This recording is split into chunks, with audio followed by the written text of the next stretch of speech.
Alright, we're tackling Stage 9 in the version 1.4 Memory of Chaos. We're gonna run this through with Herta, Hella, Yukon, and Natasha. Team 2 will be Chinchua, Hook, Masta, and Lynx.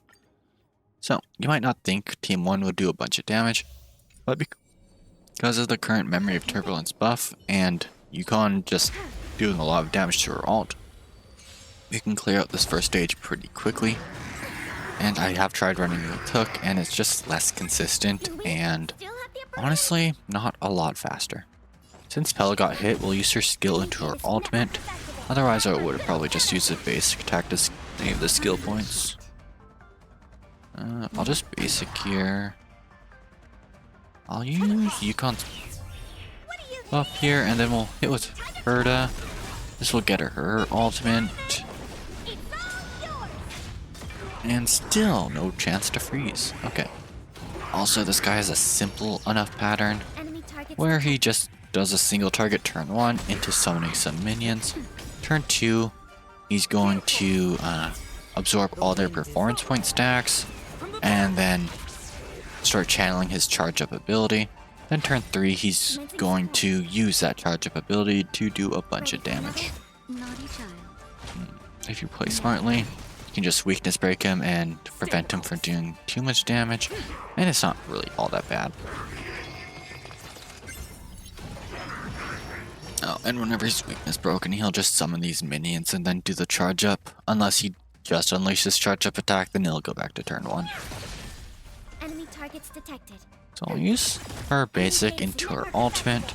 Through this, we have the chance to freeze everything on the field. Yeah, whatever. I guess I'll heal. Thanks for the support. And I'll heal again. Thanks for the support. Okay, how low are they? Okay.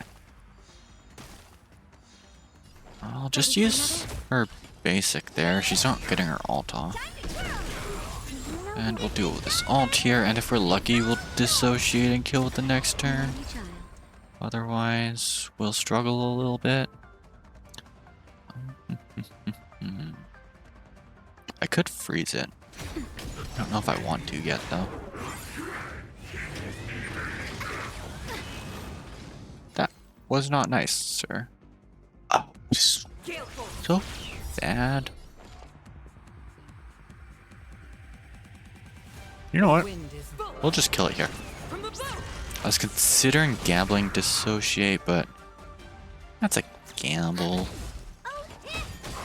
And we didn't really want to deal with it. Direwolf adds a little bit to this fight where he has a 2-turn attack pattern. Turn 1 is a single target into a lock-on. Turn 2, he does a really powerful single target attack. And if he hits an unshielded target, he does another attack to some random ally. He's kind of annoying, but he's not super scary. Well, that was unlucky. We'll just basic attack for now. And use our skill here. Okay.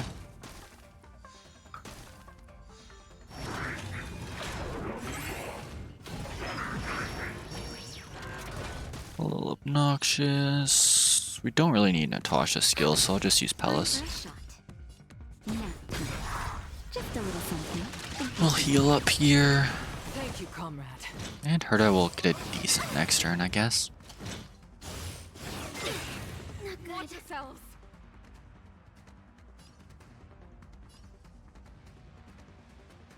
I'll just basic attack for now. And this guy locks onto Natasha. That's a great target.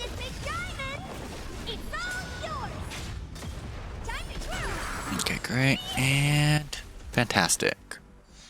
Enemy targets detected. Ready for another? I'll wait till this guy recovers before... Wait, no. Whatever.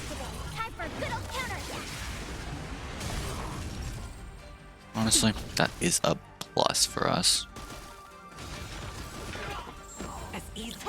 So now I'll do this. She'll most likely regenerate it before next... or before the bowstrings run out. The wind And let's do a powerful single target attack on Direwolf. Not bad. We'll use a skill point since we have a decent reserve of them. We'll get our ult off. And yeah, that's more minions for us, which is great. We'll use up Yukon's buff here so that we can get a more powerful Herda turn off. And then we'll get her ult off, and this should do a decent amount of damage. Oh, sweet. Dissociated.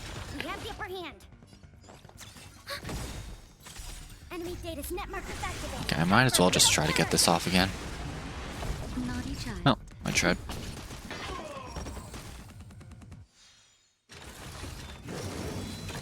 I'm not too worried about losing any characters at this point.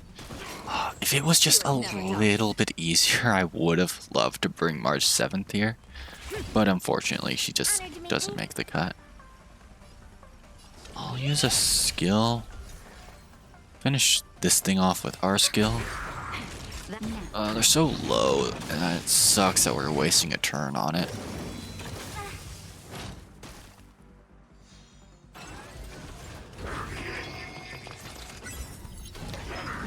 Okay, Direwolf will just hit one enemy, but they should both die this turn. Ready for another? Guess our main focus is Direwolf, just because we use at the start of the next cycle. But he's so low too. I think Herda should get her ult off here. Yeah, she does. So it should be the end of the battle. We'll get a bunch of follow-ups.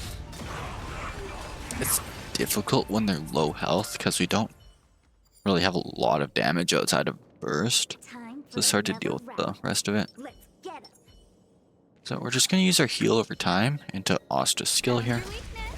This will get us a head start on our buff stacks. Ice out of space, simple enough enemy. It has a 2-turn attack pattern, or it's kind of like it enters the enhanced state and loops 1 turn. So on turn 1, it's going to use a basic attack into this buff where it enters the enhanced state, where it's going to loop 2 attacks, which is the AoE freeze into the single target attack that deals bonus damage to frozen targets. Fortunately, these guys can be frozen, which is nice for us. Great. We'll probably get a freeze off here. I'll also use our ult for some bonus damage.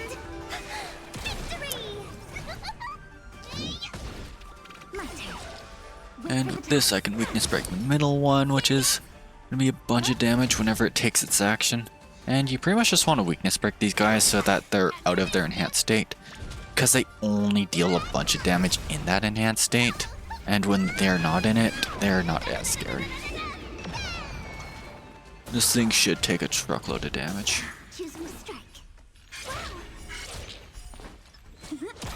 Great. We'll speed ourselves up a little bit here. That thing doesn't move for a while.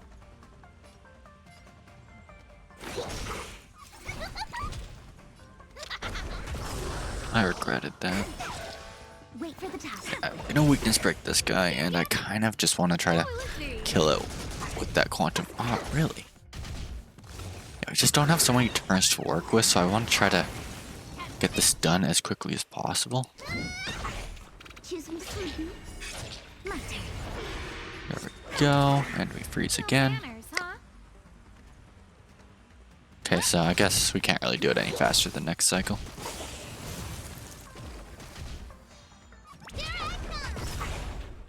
We'll see if we can get it without our ults. I don't think so, though.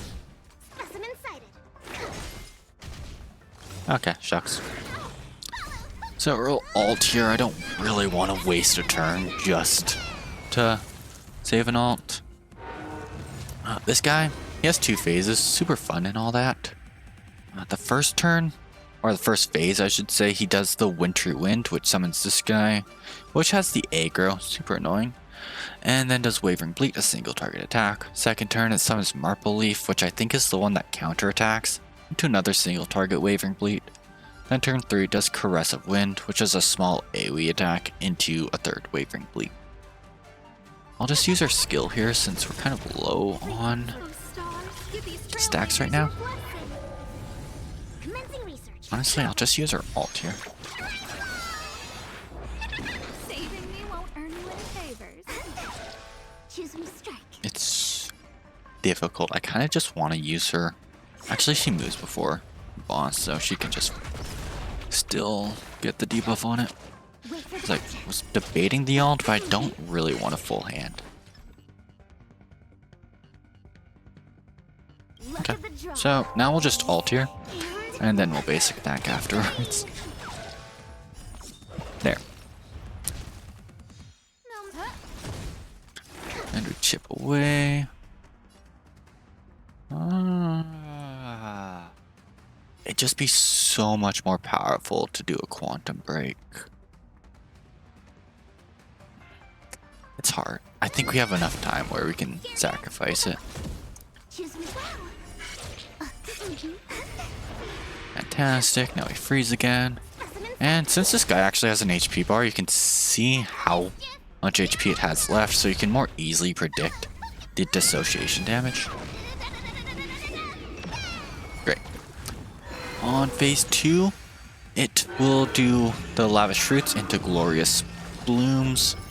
Lavish Fruits is a very dangerous unit because if it gets 2 turns, it's going to immediately move the boss into its ultimate Flamboyant Gore, so you want to make sure this thing never gets in action. Glorious Blooms, I forget what this thing is. Oh, a heal. Whatever. And then turn 2, it does Marple Leaf into Wintry Wind, which you know from the first phase. Then turn 3 is Caressive Wind into Hardy Leaf Sheath, which protects its toughness bar, and you want to make sure that thing doesn't last for, or doesn't even get to that stage, honestly. Great, now we got the freeze off. And honestly, I'm just going to save skill points. The freeze is so much more valuable than the damage.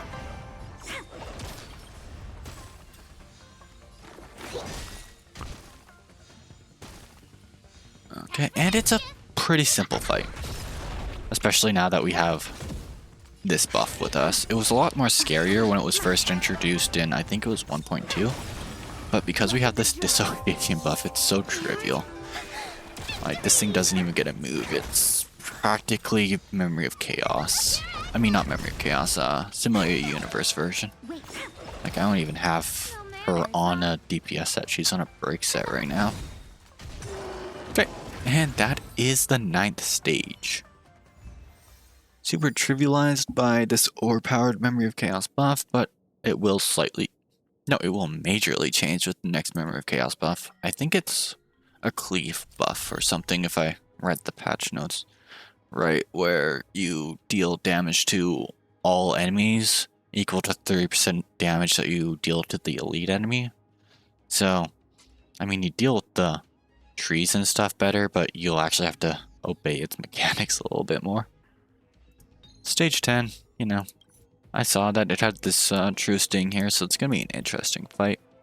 I think Herda's going to be pretty nice here since it does have the ice weakness. I don't know if it's mini or it summons do, but you know, she'll be great there at least. I guess it also has a quantum weakness, so we can just abuse what we did in this stage. The first fight, honestly, Dunhong is going to be a hard carry there. Maybe Hook. I don't know if I'll bring Hook. I'll have to do some testing. But yeah, it's going to be interesting. Anyways, thanks for sticking around for so long. I am gonna just mute myself and just go through the relic stats and all that. So, thank you for watching.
Hmm?